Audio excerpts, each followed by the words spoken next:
Fala pessoal, bom dia, tudo bem? Vamos iniciar a nossa aula e a nossa aula gravada de hoje, nós vamos trabalhar aquele mesmo assunto que nós estávamos trabalhando nas aulas passadas.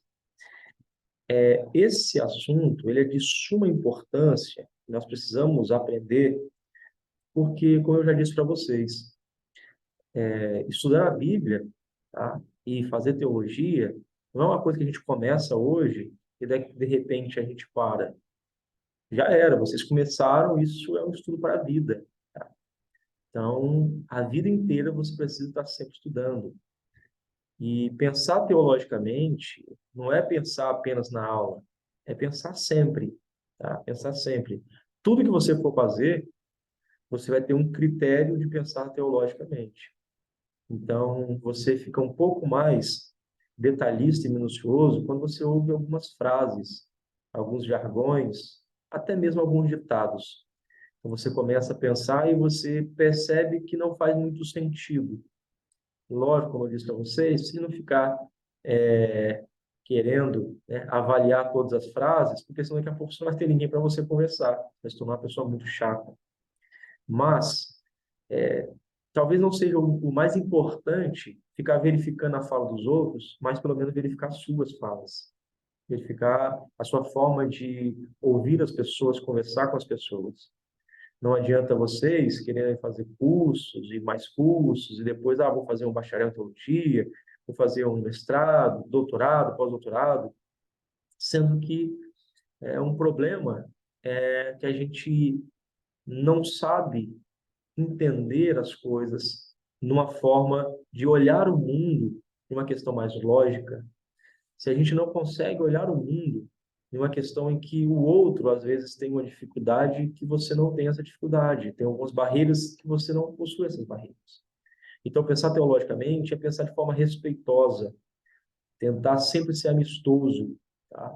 Tentar sempre ser uma pessoa que sempre procura o melhor caminho, tá bom? Então, quando a gente aprende teologia, a gente tem um motivo para aprender. Não é gravar um monte de informação, gravar um monte de conhecimento. Se for para gravar informação, o Google já é o maior teólogo, já tem um monte de informações lá.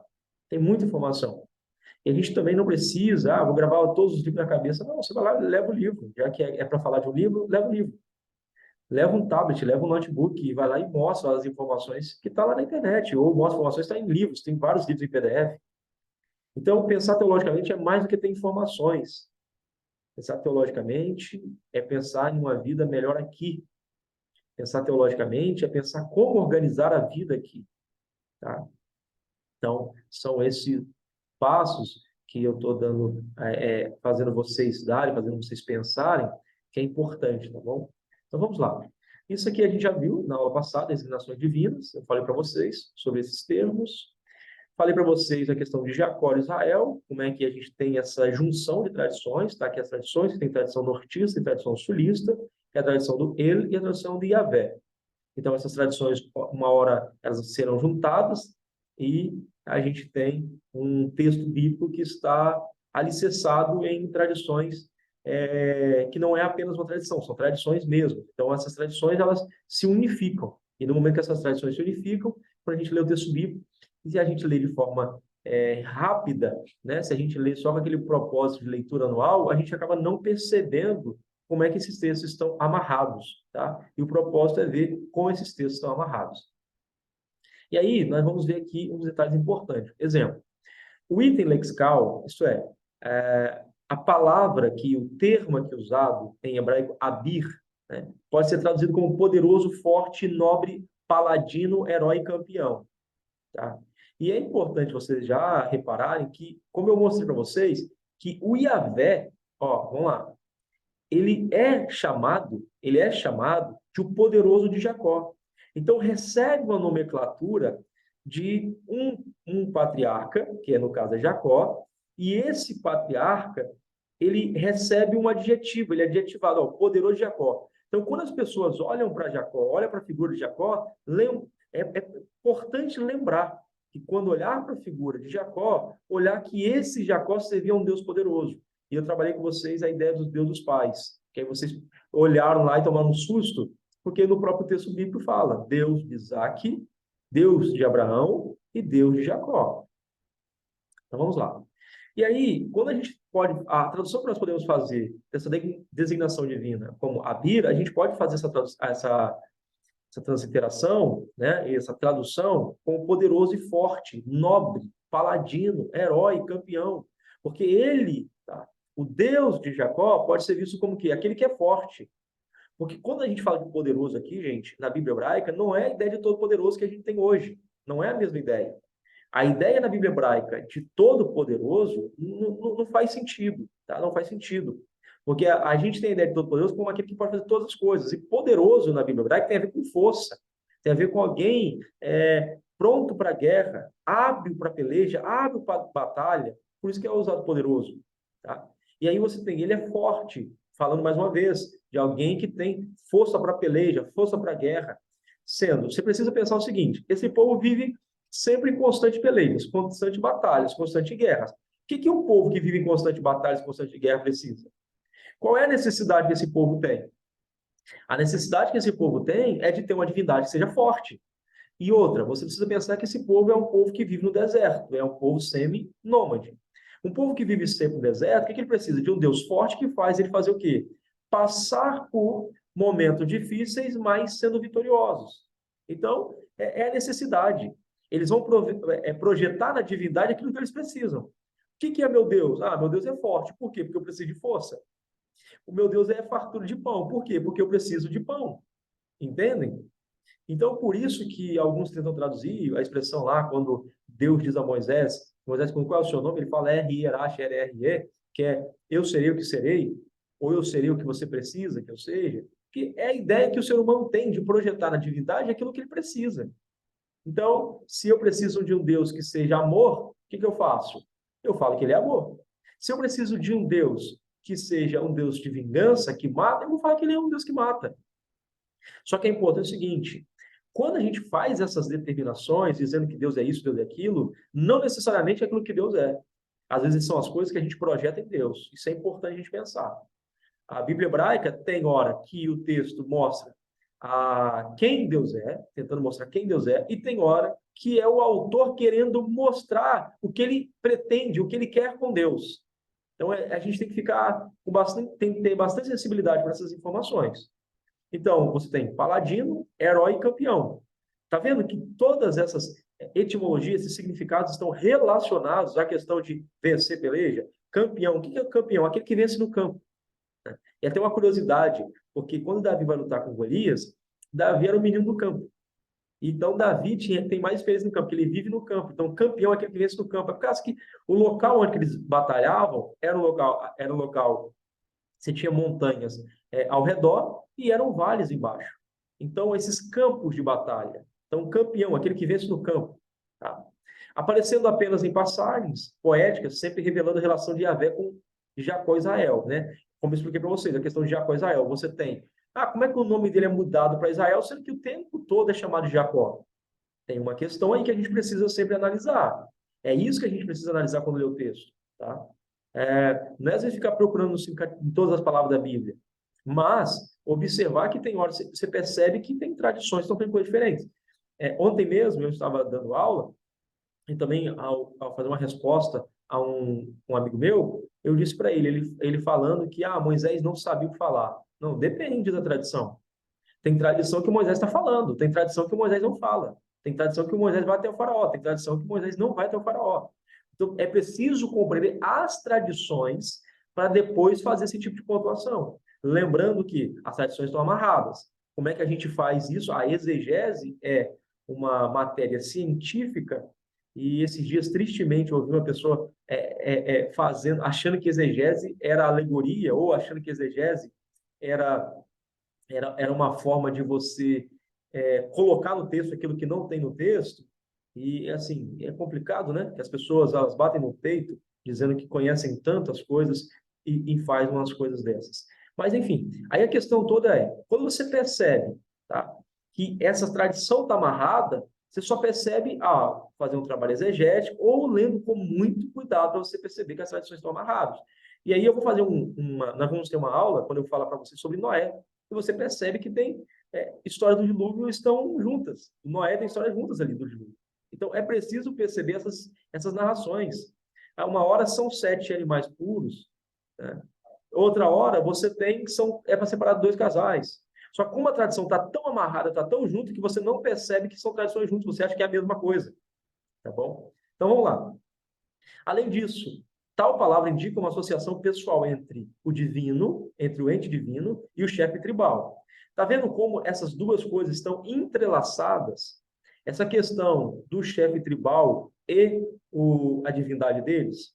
Então, olha só que importante. Esse chefe tribal, ele é considerado um ser divino para eles. Por quê? Porque é aquele, principalmente o chefe tribal que já foi, né? Porque os gregos, os romanos, têm a ideia dos gênios, têm a ideia dos gênios, têm a ideia dos manes, têm a ideia dos deuses lares, tá? Isso está no Fustel, Cidade Antiga. Só lê o Fustel, Cidade Antiga, você vai ter essas informações lá. Então, quem são esses manes? Quem esse é o deus dos lares? Porque no lar romano, você tinha uma lareira, da onde vem lareira, que era o deus dos lares. Olha que legal. E você costumava jogar comida nessa lareira, tá? Nessa fornalha que você tinha em casa, nesse fogãozinho que você tinha em casa, para que as divindades que estavam no fogo, ou as divindades de pais que morreram, tá? Por exemplo, você tem um pai, você tem um parente que foi uma pessoa maravilhosa, uma pessoa importante, ela morreu. Onde ela vai? Para onde ela vai? Então, ela fica viva na sepultura, gente. Na nossa concepção, ela, tipo assim, ali o corpo está morto, mas ela está viva na sepultura. Então, você precisa alimentar ela. Por isso que eles tinham o costume de, às vezes, escavar no quintal e fazer um cemitério no quintal e jogar a pessoa ali dentro, naquela cova cavada ali. Mas por que eles faziam isso, Douglas? Faziam isso para que aquela alma daquela pessoa continuasse ali. Então, costumeiramente alimentava com arroz, alimentava com vários tipos de grãos, tá? Com leite. Isso você também vê no hindu, na religião antiga hindu. Então faziam isso para que pudessem, tá? Para que pudessem ter a manifestação dessa divindade. O livro deve estar por aqui, porque não, como vocês sabem, né? Vocês já até conhecem. Quando eu começo a procurar aqui, fica uma dificuldade para achar. Mas eu vou achar e vou mostrar para vocês depois esse livro. Trabalha essa ideia. Então, esse chefe tribal quando esse povo se reúne, tá? O Gottwald, ele trabalha isso, e o De Vaux também. Quando esse povo se reúne, eles se tornam um povo só, é uma aliança. Eles fazem uma aliança de sangue. E quando essa aliança de sangue é feita, isso é muito legal, porque eles se tornam irmãos. Então, o chefe tribal, ele tem responsabilidades com esse pessoal. Qual é a responsabilidade? Se eles são seminovos e vão sair de um lugar e vão para outra região, ele tem que preparar esse pessoal, preste atenção, tá? Tem que preparar esse pessoal para quê? Para alcançar vitórias. Então, ele tem que estar sempre em contato com a divindade. Como ele está sempre em contato com a divindade, o que eles fazem? Eles vão lá, buscam ao Deus do chefe tribal. Então, Deus não porque Deus é um conceito. Deus não é nem buscado por um nome que eles têm lá. Deus é buscado pelo nome do chefe tribal. Então, por isso que Deus de Isaac, Deus de Abraão e Deus de Jacó, ou Deus de Abraão, Isaac e Jacó. Então, eles são buscados assim. Por quê? Porque tem aquele indivíduo que teve um contato com a divindade. Como é que ele sabe que o indivíduo teve contato com a divindade? Ah, porque ele levanta altar, beleza. Ah, porque ele faz sacrifício, beleza. Ah, porque tem um local, uma bamote, né? Tem uma macebote, né? Macebaote. Então, tem lugares altos, tem lugares de encontro com a divindade? Sim, beleza. Mas eu também sei que esse indivíduo, ele está com a divindade porque eu percebo que quando ele está liderando o nosso povo, a gente tem vitória. Então, percebe que as tradições do Moisés é montada porque você tem um Moisés, tem um personagem que na arqueologia você não tem prova arqueológica da existência do Moisés, mas é muito bem montado porque você percebe que é um homem, tá? Que é chamado profeta. Às vezes no texto bíblico é chamado de próprio Deus, ele será Deus, né? E Arão será profeta. Então, no próprio texto bíblico, você percebe essas coisas, porque é um homem que caminha por povo no deserto e sempre está vencendo as pelejas, as batalhas. Sempre está vencendo. Então, esse indivíduo, ele tem um contato diretamente com a divindade. Tá? Então, vamos lá. O que pode ser interpretado como uma divindade que protege o grupo de seus adoradores. Essa informação que eu estou passando para vocês aqui está no livro do Edson de Francisco Farias. Nomina sacra e, e nomes divinos. Então, essa que é um grande acadêmico brasileiro, tá? Só o que ele já fez, já precisava, podia descansar, e ele ainda está fazendo mais. Ele fez o Antigo Testamento interlinear, tá? O Antigo Testamento inteiro interlinear, a Bíblia hebraica inteira interlinear. Ele traduziu o Manual da Bíblia Hebraica. Tá? Ele está sempre em contato com o doutor Emmanuel Tove, que é uma referência mundial aí na área de Bíblia Hebraica, na área de Septuaginta. Então, assim, não é um material de alguém que saiu aí escrevendo coisas ali e acolá. Não, é um material bem estruturado, pessoal. Bem estruturado. Então, por quê? O chefe tribal, assim como ele protege a tribo, assim é o Deus dele. Então, por isso que ele recorre ao chefe tribal, porque o chefe tribal é uma manifestação do divino também para o povo, porque ele protege. Aí tem aqui, ó, protege o grupo de seus adoradores. Então, quem é esse grupo que está saindo com eles? É um grupo de pessoas que tem um propósito de chegar em determinado lugar. Exemplo, uma terra prometida. Todo mundo tem uma terra prometida para chegar. Todo mundo tem uma terra prometida para chegar. No Fústil mesmo, você vai ver o seguinte, que havia um romano, que eu não me lembro o nome dele agora, mas que ele morre em uma outra terra que não era, desculpa, um grego. Ele morre em outra terra que não era da sua cidade. Então, como ele morreu longe, um parente dele, segundo esse texto, o parente dele começava a ter sonhos, ter vários sonhos, vários e vários sonhos. E nesses sonhos, o que acontecia nesses sonhos? Nesses sonhos acontecia o seu parente morto dizia assim, oh, me leva para casa, me leva para casa, me leva para casa. Por quê? A vontade de morar, né, de ser enterrado na sua própria região. A gente tem um movimento sionita, que é o povo de Israel voltando para Sião, porque para eles morrer bem é morrer em casa, tá? Morrer na sua terra, na Terra Santa. Então todo povo tem uma terra prometida, tem uma terra que eles querem morar.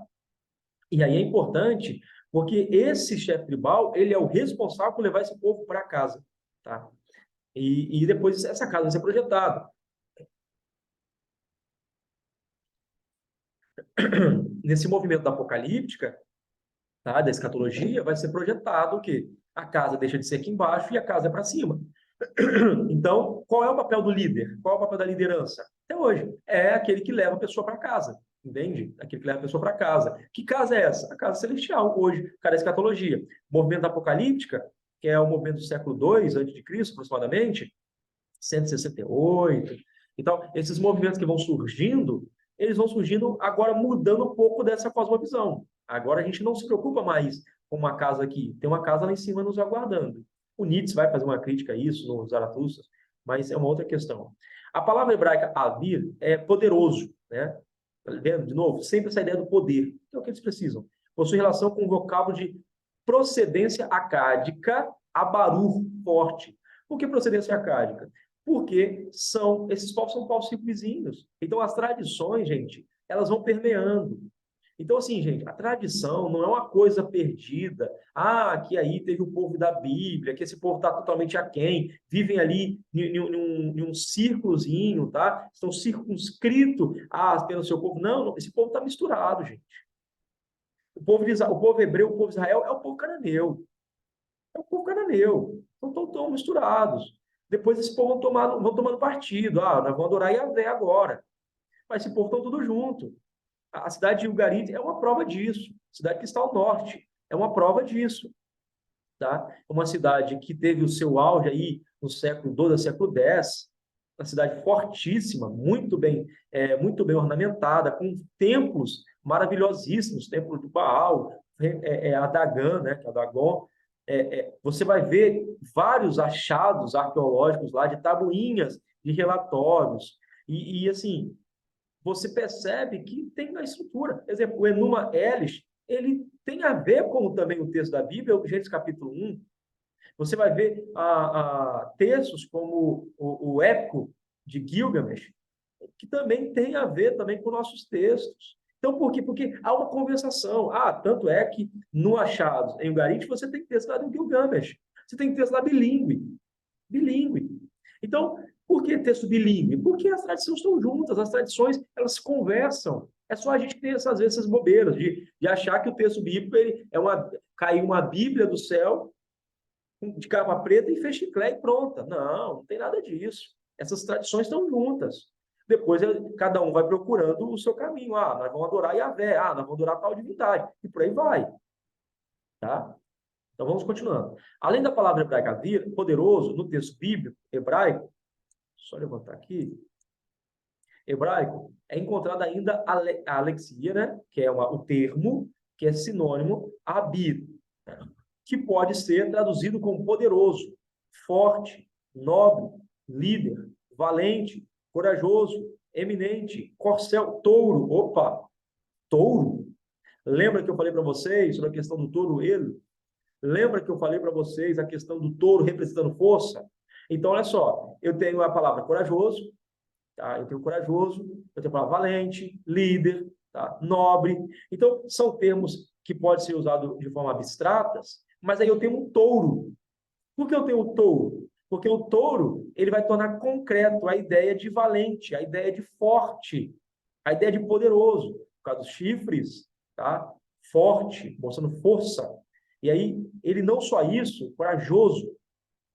Você tem a ideia de um ser que é forte, que ele tem força, potência para enfrentar alguém, caso seus chifres façam defender, e não só por isso, porque também o touro está ligado à questão de fecundidade, fertilidade.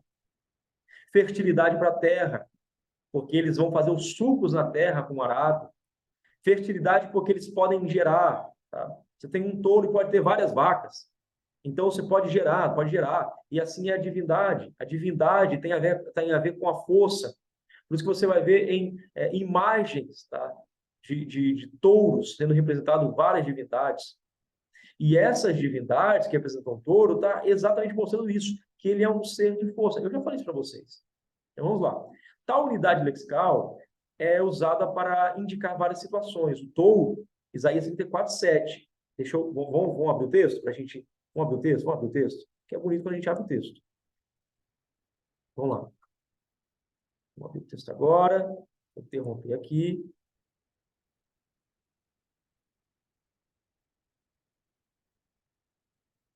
Deixa eu só fazer o seguinte, para ficar melhor. Isso, tela inteira. E aí fica melhor. Só vir aqui. Isaías 34:7. Deixa eu só pegar aqui o texto. Cadê a Bíblia? Beleza.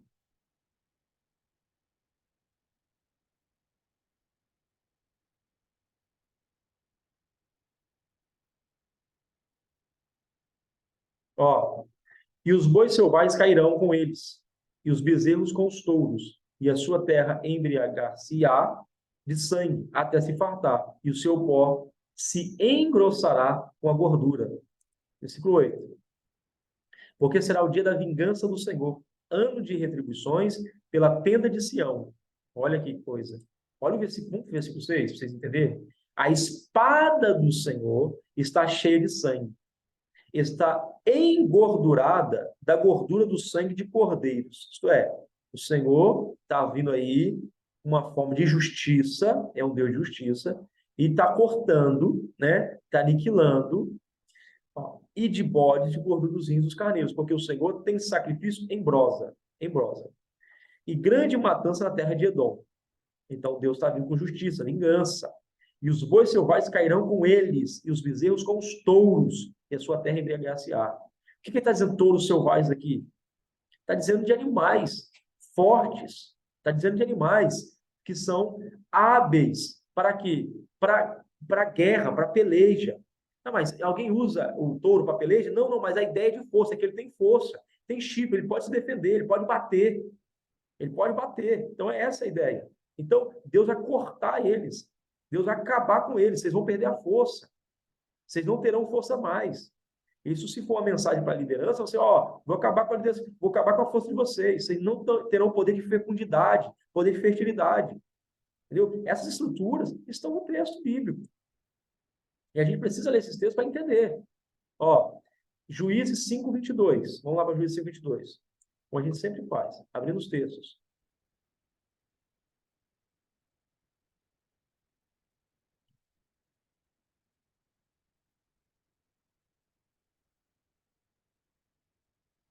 Então os cascos dos cavalos se despedaçarão pelo galopar e o galopar dos seus valentes. Olha lá.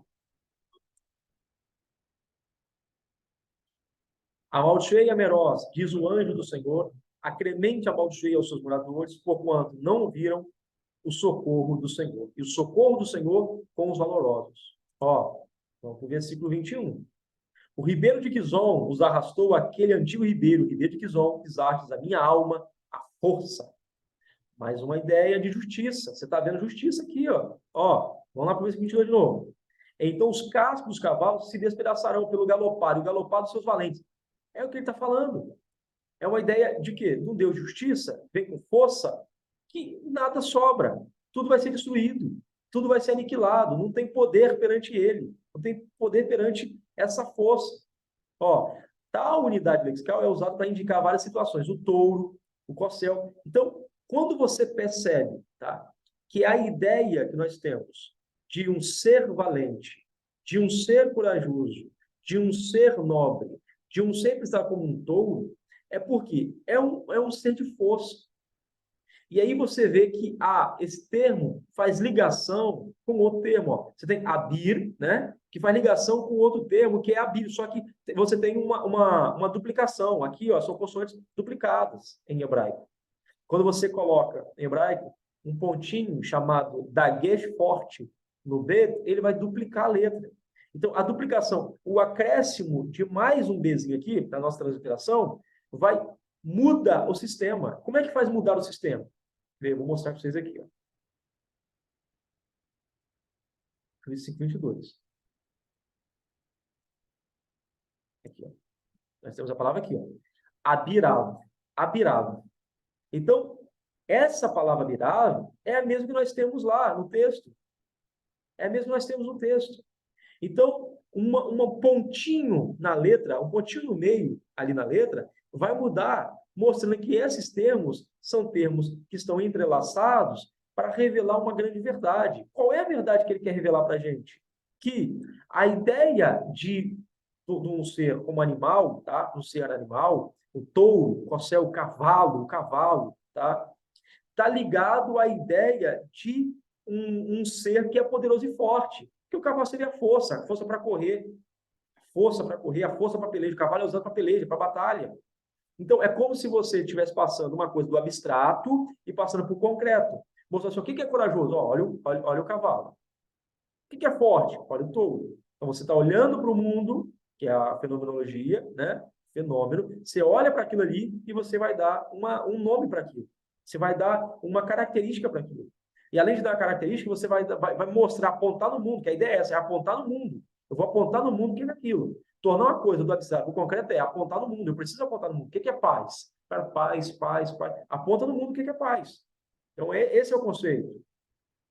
Vamos lá, ó, os poderes celestiais. Salmo 78, 25. Vamos lá, Salmo 78.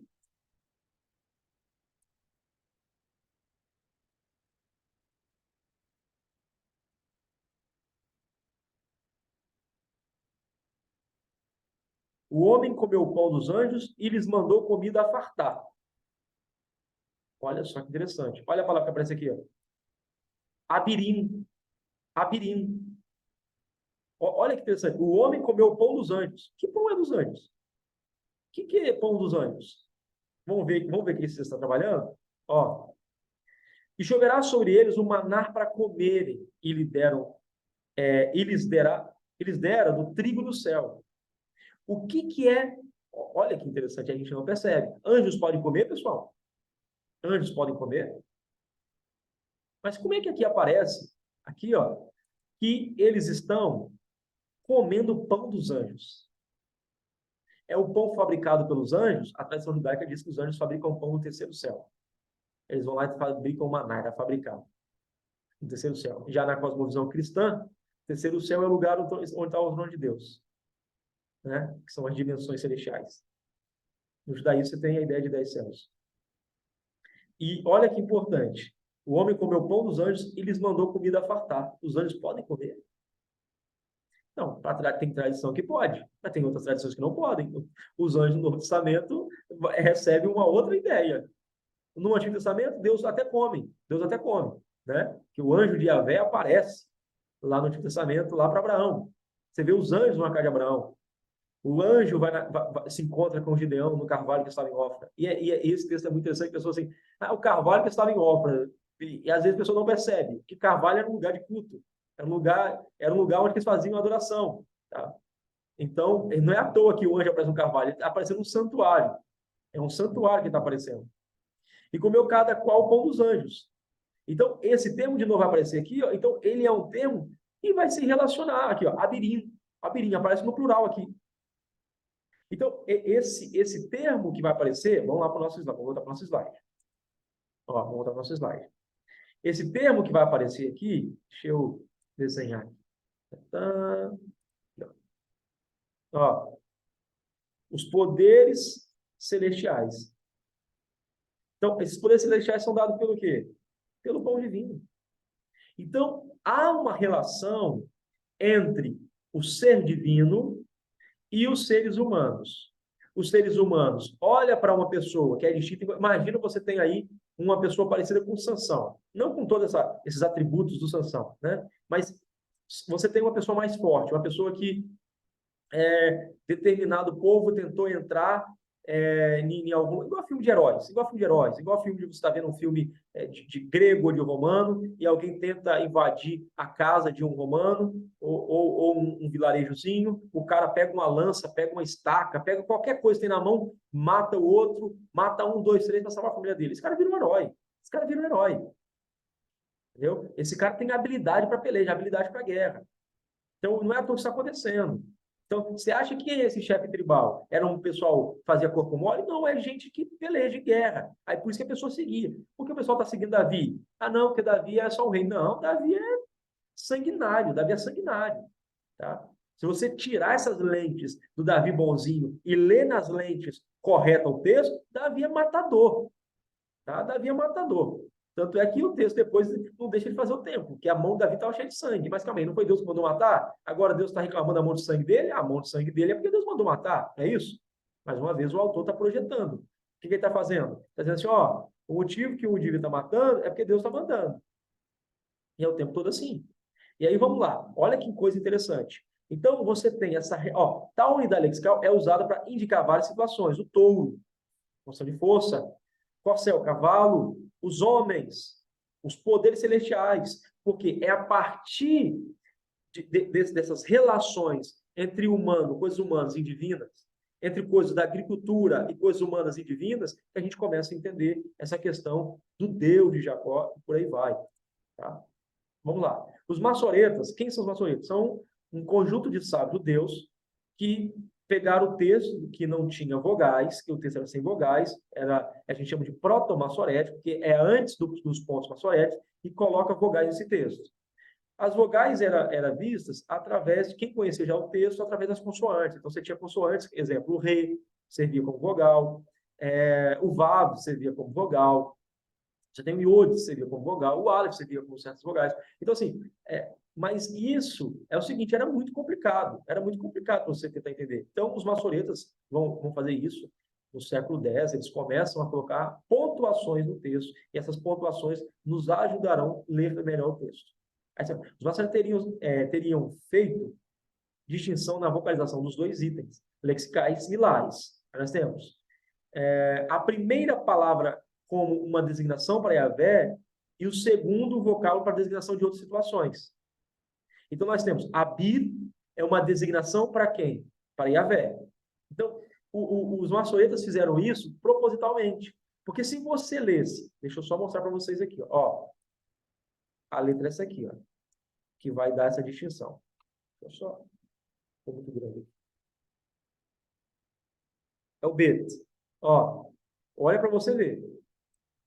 Para dar essa distinção. Tem outra aqui, ó. É a mesma letrinha. Só que aqui ela está sem um ponto. E aqui ela recebe um ponto. Recebe um dagesh. Esse dagesh pode ser lento, pode ser forte. Mas nessa situação, que vai ser reduplicador, vai ser um dagesh forte, dagesh hazak. Esse pontinho aqui vai colocar, ao invés de um Bzinho, né, ou um V, vai colocar dois Bzinhos. Ou dois Vzinhos. Então aqui, ó, olha só que interessante. Né? A gente fala V por causa do som. Mas a transliteração é isso aqui, ó. Quando a gente quer colocar a gente quer falar o Vzinho aqui, ó, o V, a gente coloca esse pontinho aqui para mostrar que é um V. Então, olha que importante. Ao invés do você ler assim, é a mesma coisa, tá do mesmo jeito, só que você colocou um pontinho, um daguete forte. E aí vai ficar reduplicar. Então, os maçons fizeram isso aqui para mostrar, olha que trabalho, hein? Para mostrar a diferença entre esse e esse, por causa de um ponto, um pontinho no meio. Quando eu falo primeiro, eu estou usando para a divindade. O primeiro, eu estou fazendo referência a Yahvé, ó, a divindade. E a divindade é forte, a divindade é poderosa, a divindade é corajosa, e por aí vai. Tá? E o Jacó, né? O Deus de Jacó, o Abir Jacó, é o que? Aquele que é forte de Jacó, o forte de Jacó, o poderoso de Jacó. Lógico que a adoração a Yahvé é posterior. Antigamente você adora os deuses pais, você adora o ele, e depois vai chegar lá no Yahvé. O Yahvé é posterior. Então esse pessoal não é monoteísta, tá, pessoal? Não é monoteísta. A religião de Israel não é monoteísta, nem aqui, nem na China, nem aqui em lugar nenhum. Tá? Esse povo é politeísta, ele adora divindades. Às vezes a gente não percebe isso porque a gente lê no texto em português, o tradutor não traduz direito, para nos ajudar. Mas quando você dá uma olhada no texto hebraico, você percebe. Está aparecendo Elohim ali, aí que aparece Elohim, o cara vai lá e traduz como Deus.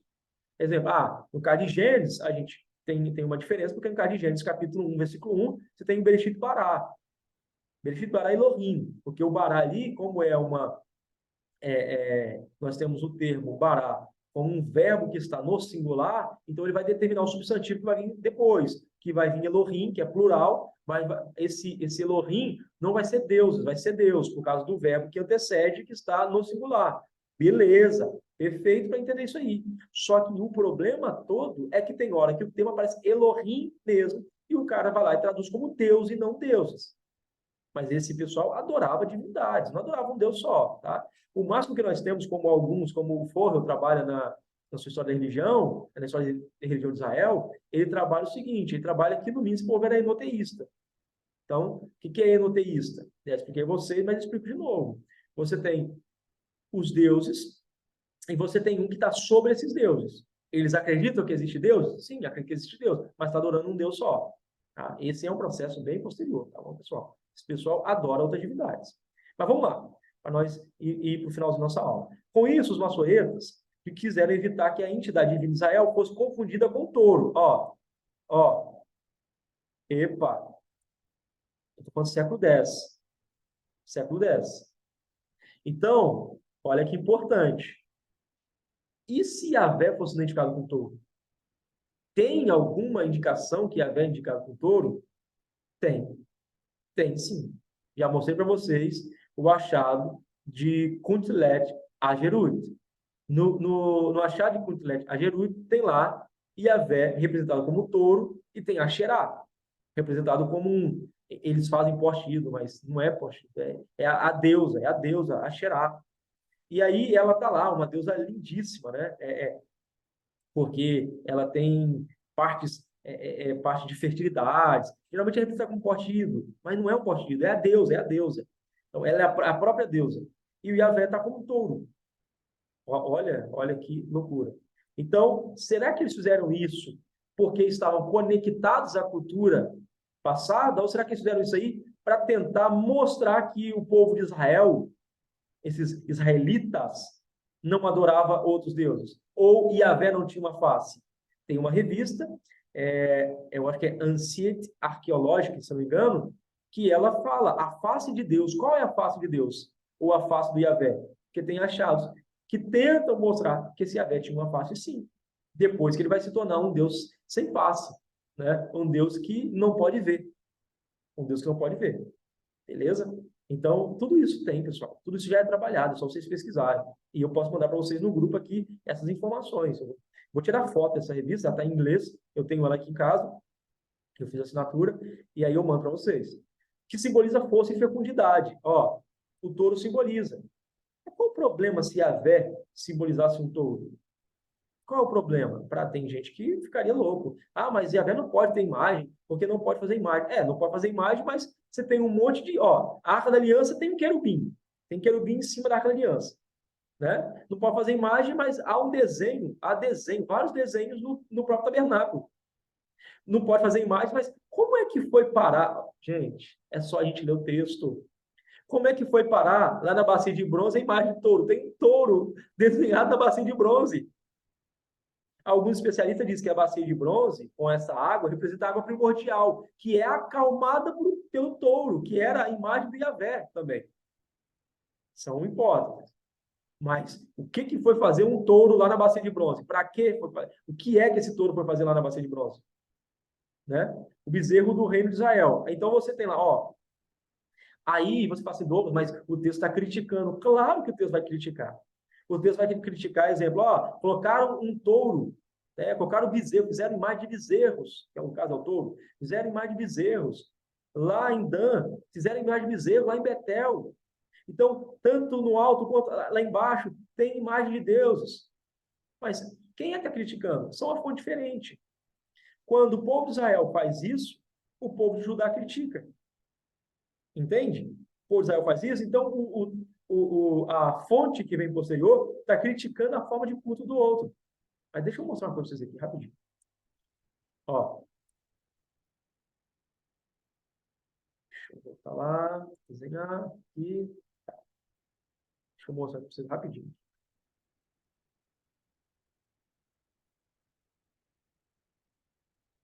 Eu não vou fazer a aula de 2 horas, pessoal, porque como aqui não faço pergunta e não tem respondendo, não estou respondendo nenhuma pergunta, então acaba que a aula ela vai correndo solta. Então, a gente acaba ganhando mais tempo nesse sentido. Lógico, eu sinto falta de vocês estarem aqui. A gente está perguntando, que eu sempre gosto de estar perguntando vocês, sempre gosto de ver as questões de vocês, mas vocês vão poder fazer as perguntas, tá? Fazem as perguntas, que aí eu vou respondendo vocês. Então, vamos lá, olha só. Você tem a tradição daqui, a tradição norte e a tradição sul. Quando essa tradição vem para cá, que eu já expliquei isso para vocês, essa tradição vai reescrever agora. Só que ela pega a tradição daqui de cima e critica. Então você tem 2 textos. Tem um texto que está falando do bezerro e tem outro texto falando da crítica. Ó, um texto apresenta o bezerro e o outro texto apresenta a crítica. Quando a gente olha, fala assim, nossa, está tudo organizado, está tudo bonito, que coisa legal, que organização perfeita. Então, qual é a organização? Tem gente adorando e tem gente criticando. Nossa, tá vendo aí? Deus está criticando. Só que, na verdade, é o seguinte, é uma tradição criticando a outra, porque para essa aqui, não tem problema nenhum ter bezerro. Para uma tradição, não tem problema nenhum ter bezerro. Para outra tradição, não tem problema nenhum adorar outros deuses. E é até bom que adore Deus, tá? Estou falando a parte dele. É até bom que adore outros deuses, porque aí você não fica querendo massacrar os outros com monoteísmo. O monoteísmo não vai massacrar ninguém. Então, perfeito, vamos embora, vamos tocando o barco, vamos tocando o barco. Só que quando essa tradição monoteísta está aqui, ela fala, opa, pensa no cristianismo. O cristianismo é uma tradição monoteísta. Sim, sim. O cristianismo é uma tradição monoteísta. Ele vai criticar outras tradições. Ele vai criticar as tradições africanas.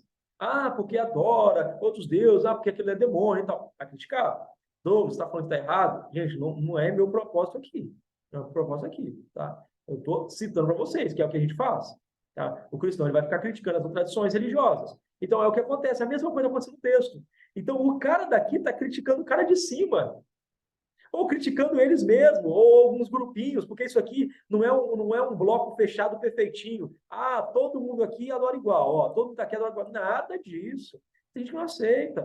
O povão quer adorar vários deuses. Mas a monarquia está dizendo, não, vamos adorar um Deus só, porque aí é uma forma de controle. Adorar um Deus só é uma forma de controle. Imagina adorar vários deuses. Ah, você pode chegar lá e falar assim que a divindade tal que falou com você mandou você fazer isso. E a monarquia não quer um negócio desse. A monarquia não quer autonomia. A monarquia quer passar a regra assim, ó, tudo aqui é nosso, tudo aqui é meu, eu que mando esse negócio aqui, eu que mando um pedaço. Então, assim, é um texto que é manipulado pela monarquia, pelos sacerdotes também. A monarquia está em cima e você tem os sacerdotes. Então, o texto é manipulado tanto pela monarquia quanto pelos sacerdotes. Tá? Os dois estão andando de mão dada. Mas tem hora que o sacerdote critica a monarquia. Tem hora que eles vão criticar. Você vai ver um sacerdote criticando o rei. Né? Não tem isso na Bíblia? Claro que tem. O Samuel não critica Saul. É a monarquia criticando, é o sacerdócio criticando o rei. Se o rei não está fazendo aquilo que o sacerdote quer, tem o quê? Uma crítica. Olha que coisa pesada. Não é assim? Samuel fala, ó, Deus mandou ter que matar todo mundo. Saul não mata, a monarquia não mata, o que ele faz?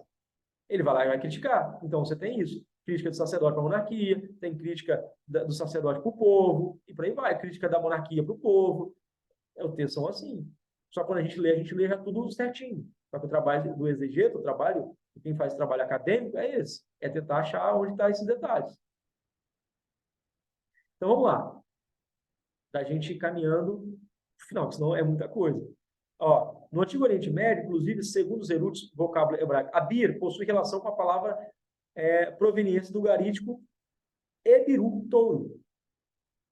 E aí? Olha para você ver as ligações.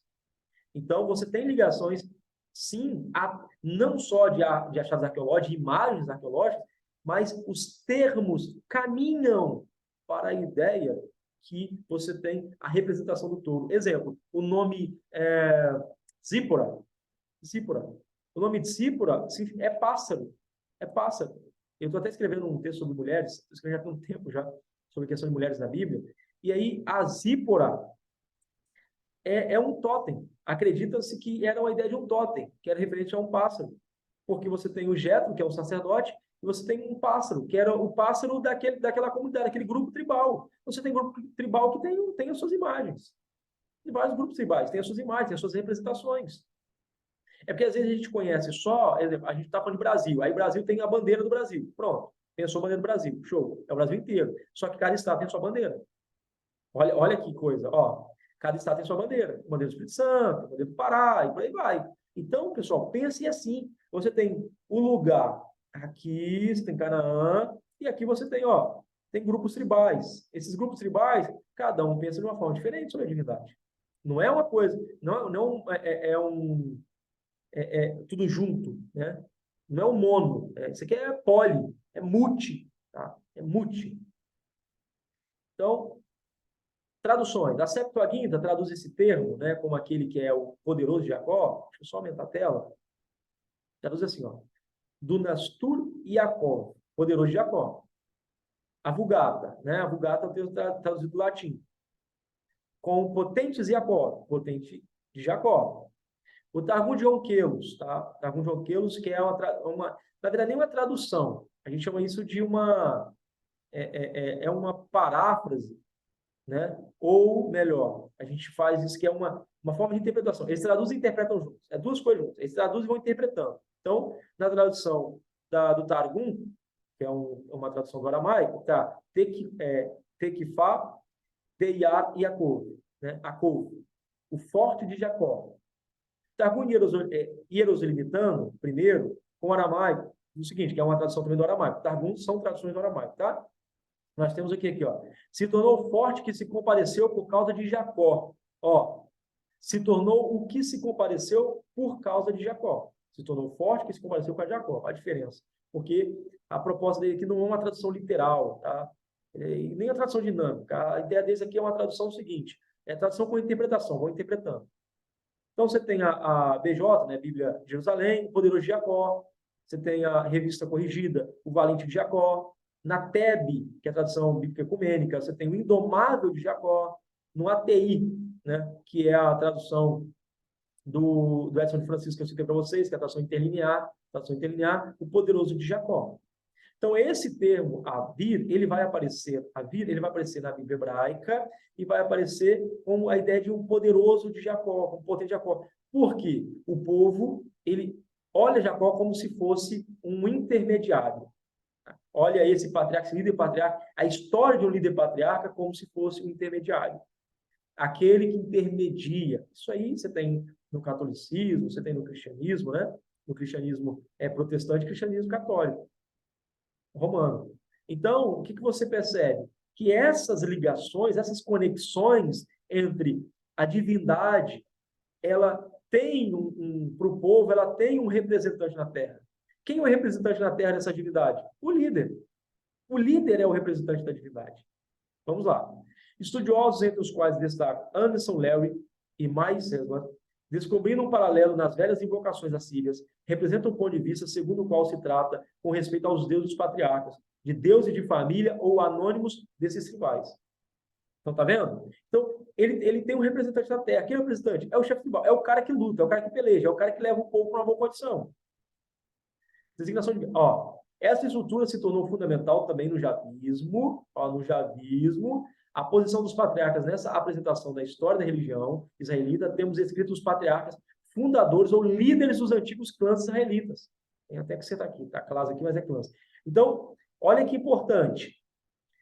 Esses fundadores de clãs eram chamados de representantes desse ser divino. Então, eles cultuam também. Essa galera que morre, eles cultuam essa galera. Você tem isso na religião de matriz africana. Tem isso o orixá de cabeça. Quem é o orixá de cabeça? Tá? O orixá de cabeça também é aquele que faleceu, que é um representante da família. É um representante da família, ele não apaga. É uma forma de você ter ele próximo. A ideia, o gênio, né? A ideia que você tem, tive uma ideia. Pô, isso veio da onde? Isso veio dos meus pais passados, ele me deu a ideia. Eles estão me mostrando o caminho. Qual era a ideia de você ter uma necromante? A necromante, gente, está lá na Bíblia essas coisas. A necromante que aparece lá para Saul, a necromante que Saul vai até ela, para que ela chame quem? Samuel, porque Samuel é o representante, é o contato com o divino. Depois você tem Jesus no Novo Testamento, sendo que o intermediário entre Deus e o homem, entre Deus e o homem, ele é o mesista, né? É o que está no meio, é o que conecta uma parte separada da outra. Você tem duas partes. Como é que eu vou conectar essa parte? Através do mesista, o termo grego. É o que está no meio, ele junta as duas partes separadas. É isso. Olha que coisa incrível, olha que coisa legal. Então, tem alguém aqui que faz essa conexão. Ele faz essa junção entre um e o outro. Tá? É o mesistas. Isso tem no cristianismo. Está lá no Novo Testamento. Não, isso aí, essas religiões pagãs. Não, está lá, tem alguém. Jesus é o quê? Deus homem. É o Deus que se fez homem.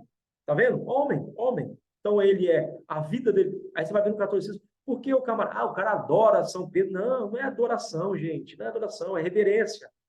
Tá? Eles reverenciam. Por quê? Como eles estão lá no céu, a gente ora para eles se tornar o quê? Se tornar um indivíduo que nos conecta com o divino. Também. Ele também quando eu olho para o Pedro, eu olho para o Mateus, né, que são os discípulos de Jesus lá, os apóstolos, que se tornam santos. Então, eu olho para eles, para que eu olho? Eu olho para eles para me ver como eles foram homens de fé, de coragem. Então, esses homens de fé e de coragem são representações para nós de coisas que nos fazem chegar até Deus. Olha que coisa linda. É bonito isso, tá? Eu acho muito bonito. Na civilização indiferenciada e não especializada de nômades, as funções do clã, tais como líder, sacerdote, vidente e mesmo mágico, não são tão claramente distinguidas como nas civilizações de povos sedentários. Comumente, elas se fundem numa única pessoa que é considerada inspirada. Vou ler de novo. Eu queria que você estivesse aqui para vocês lerem. Na civilização indiferenciada e não especializada de nômades, tá? Então, nômades ou seminômades, que são um povo que mora, vivem perambulando, precisa de ter um chefe na frente para guiar o povo, tá?